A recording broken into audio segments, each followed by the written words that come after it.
հոգևոր առաջնորդ է, ինչ առանձնական վերաբերմունք ուներ հայ ժողովրդի համար տարբեր ժամանակահատվածում, երբ որ պատերազմներ, ինքը այդ կարմիր գիծը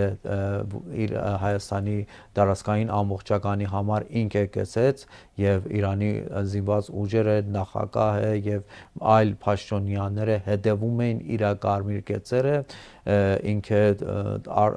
արգելել էր, որ Զանգեզուրի միջանց իրականանա ամեն ինչ հանձնարարել, որ Իրանը ամեն ինչ պետք է անի, որ այդ դավադիր զրագիրը խափանի եւ թույլ չի տա հազարամյա Իրան եւ Հայաստան սահմանները, բարեկամական սահմանները խախտվեն, փակվեն եւ ինքը շատ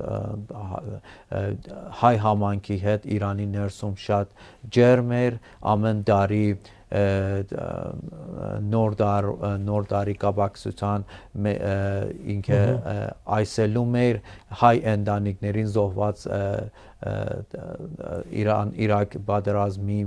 մեջ զոհվածի ընտանիքներին եւ մեկ այսելություններ էր անում եւ գնահատում էր իրենց ներդրում է Իրանի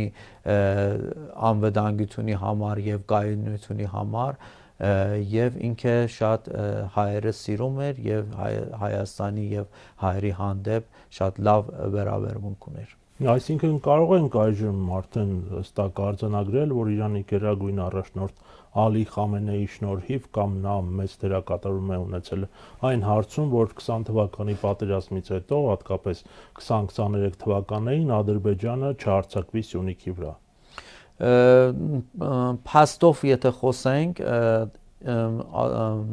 Էրդողանը,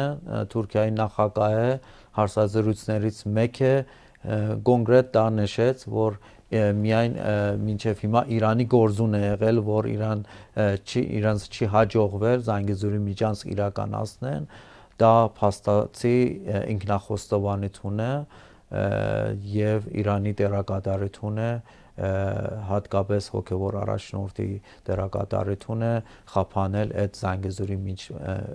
միջանց կոչվածին։